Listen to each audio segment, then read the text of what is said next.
I'm Dani. I'm a field instructor with the Youth and Wilderness program, and today I'm going to teach you how to set up a tent.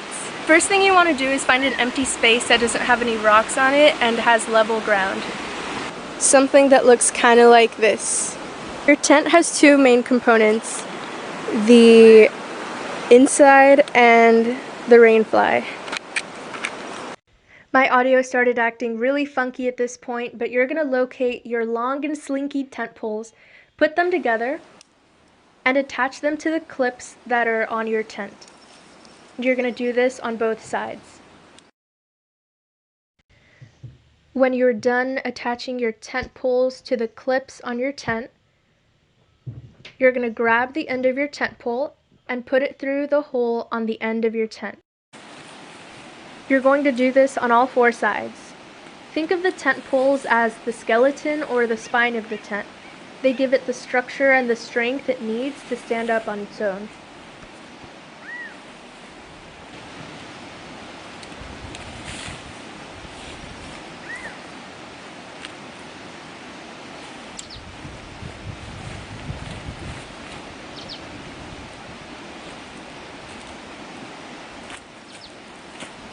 Next, find the other smaller tent pole, put it together, and attach it to the top of your tent. This is going to pull it together and give it more structure.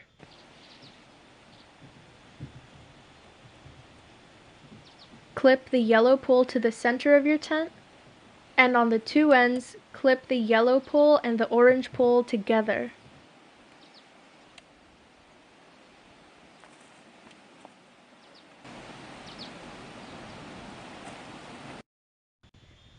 Next, you're going to stake down your tent with your stakes. This is going to keep it stable, secure, and set in place. You're going to put a stake through the loop at the end of your tent, put it down into the ground at a 45-degree angle, and push it down as far as you can. Stake it down on all four sides, and make sure that you pull back on your tent before you stake it down to make sure that it's as sturdy as possible. And there's your tent, but you're not done yet. You need to put your rainfly on there too.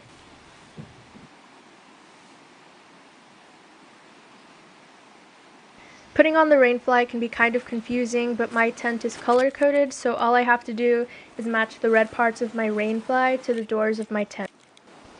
Find the two corresponding ends of a clip on your tent and your rainfly, clip them together, and do this on all four sides. Grab a stake and put it through the end of the door of your rainfly. Pull it as far back as you can, and put it into the ground at a 45-degree angle. I actually decided to go back and redo the other door because, as you can see, my tent looks more like a raisin than a grape. You want it to look like a grape and be extended as far back as you can to ensure that the moisture stays out of your tent. And that's how you set up a tent in the backcountry. So once again, the steps are first finding an adequate place for your tent, somewhere that has level ground, there's no rocks that you're going to be sleeping on. Check on top of you to make sure that there aren't any branches that could fall on you either. Then you're going to separate the parts of your tent, put the stake poles together, put the stake poles into the tent, bring it up, stake it down, put on the rainfly, and then extend the rainfly as far as it can go, stake that down, and you've got a tent.